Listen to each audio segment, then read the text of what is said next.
have it recorded. Okay, so everybody's now agreed to the recording. We didn't want to have 10 minutes of conversation before all on tape, but welcome to AEPS 450 Current Issues in the Strawberry Industry. I'm Gerald Holmes. I'm the instructor for the course, and I'm also the director of the Strawberry Center here at Cal Poly. And want to tell you a little bit about the course and what the requirements are before we get started on today's seminar.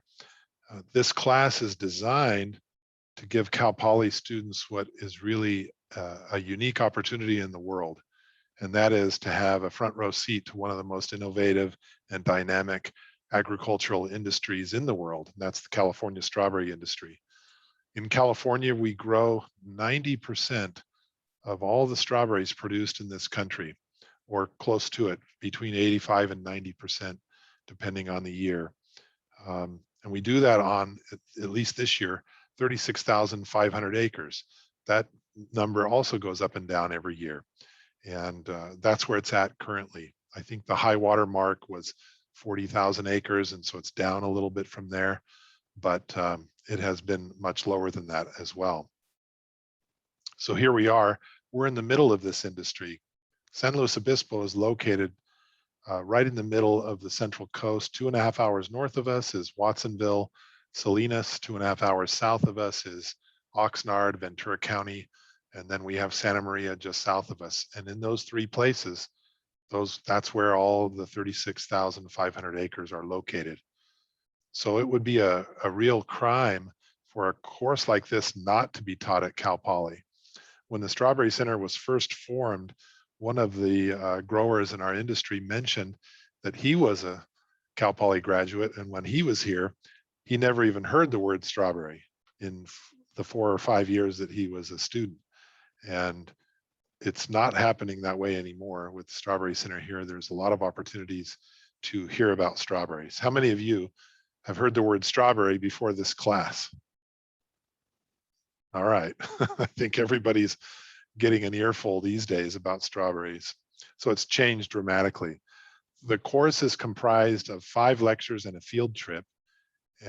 This time, no field trip, but typically we would take a field trip to Santa Maria and see what we can see this time of year. And there's always lots going on, so it's a great opportunity. But of course, COVID lockdown has prevented that this year. So we're just going to have the lectures. The seminars are presented by a current expert on that particular topic, and that's the great thing about this. These are individuals who are currently in the trenches, fighting the battles, reaping the rewards or the liabilities, whatever they might be, and we get a chance to talk to them directly and to hear from them, versus hearing from professors who maybe never have been employed in the agricultural world, never farmed, but have learned these things from classrooms. So this is a unique opportunity, and I enjoy these seminars as much or more than the students do. It's a chance for me to also learn, because I have never farmed except what we are farming here at the Strawberry Center on campus, which is farming for sure, but it's certainly a small scale. So in terms of the requirements for the class, I'd like to have you all with your cameras on like you are currently, but I don't see Angela and John on their cameras. If I understand that sometimes you can't be on your cameras, but please, if you can, have your cameras live so we can see you, and the speaker can see you. It's part of our new netiquette, we call it. It's just a professional courtesy to have your cameras on, but I don't require it because I know there are times when we have to turn the cameras off. We're at home, there's interruptions, there's lots of things happening maybe. Want you to listen and to learn. And that's really the key here. And I hope that's not a new concept for anybody, because you're really not in college to get grades. You're in college to learn. And that's what this course is about. It's not about a grade, it's about learning. And so if you're not really interested in learning, you're just interested in picking up an easy 2 units, you can do that, but it's your loss if you're not here to actually learn. So really be inquisitive and ask questions. And we want you to fill out a feedback form for every seminar. I'm going to share my screen and show you what that looks like. So hopefully you've all seen this. I'm going to put it on student view. Have you all been online and seen the course in Canvas? You can see here there's a little bio about me. Here's the syllabus. That's basically everything you need probably. And then it can all be accessed from this home screen. You can see here, you're going to get 10 points for attending the seminar. So the class is offered synchronously, right?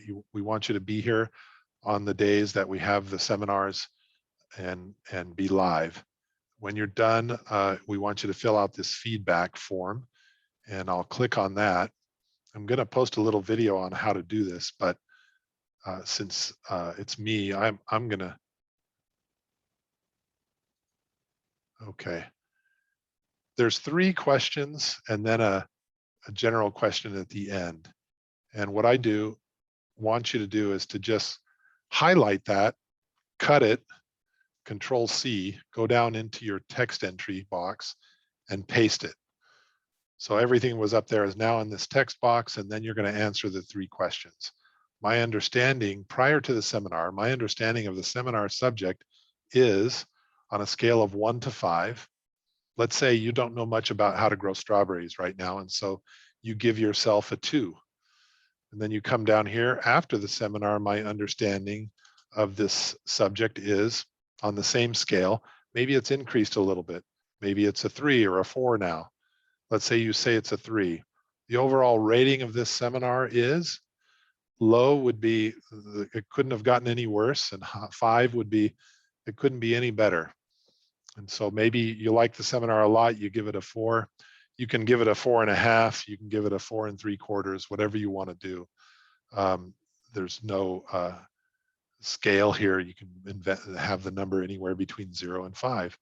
And then I'd really like you to say something here at the end too. What was the most interesting and memorable part of the seminar? Please fill that out. Would like to get some comment. It can be just a sentence or 2. Something that was memorable. Maybe you liked the way the speaker described things. Maybe they were super clear. Maybe you want to make a critical comment. Maybe that was confusing. Maybe they could have explained something about it in a little better way for you to understand. I'm going to share these results with the speakers, so be professional in your comments, but certainly feel free to make criticisms or compliments. And your name will not be revealed to the speaker. And then when you're done, you just submit that, and you get a bunch of confetti that says congratulations.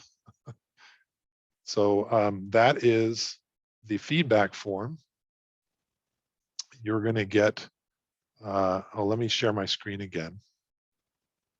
You're going to get 5 points for doing the feedback form, and you're going to get 10 points for being here for the seminar. I'm going to go back to home, and this needs to be explained too.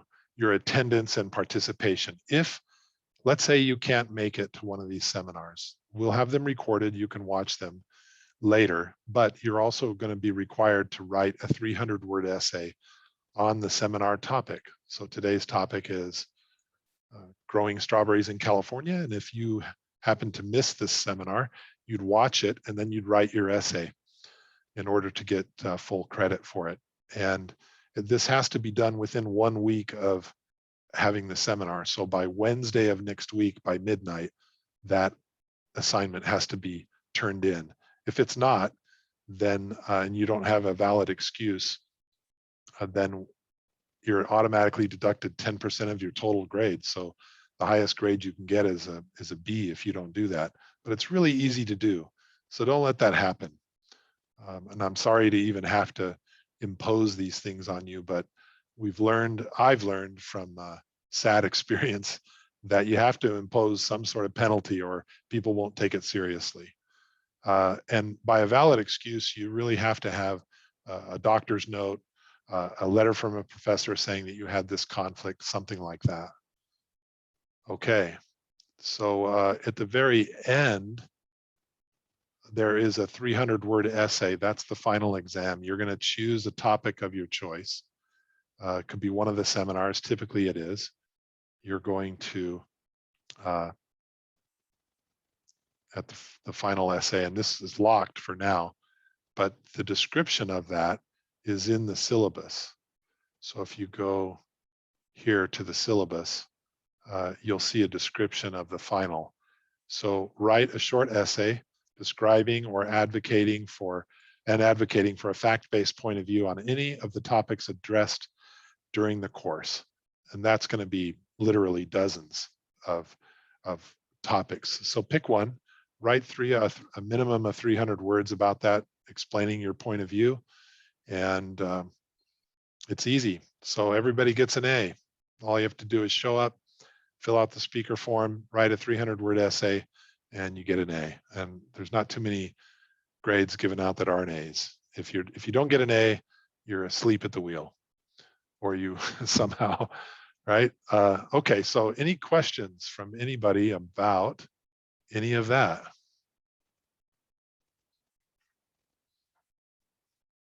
Okay.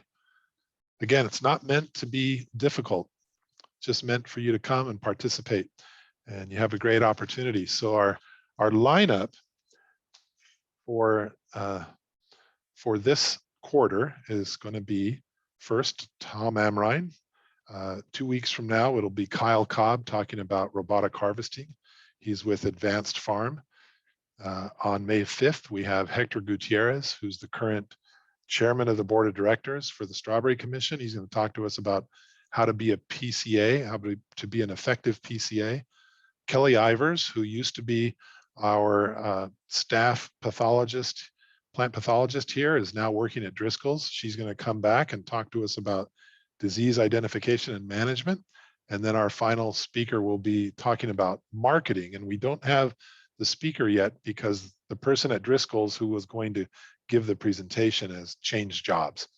And so she is going to find a replacement to talk about how strawberries are marketed. Okay, so that's our lineup. And they're not every week, they're every 2 weeks. So make sure you're checking your calendar for when these seminars will take place. And I'll do my best to send out a reminder that, today or tomorrow is going to be our next seminar. Any questions?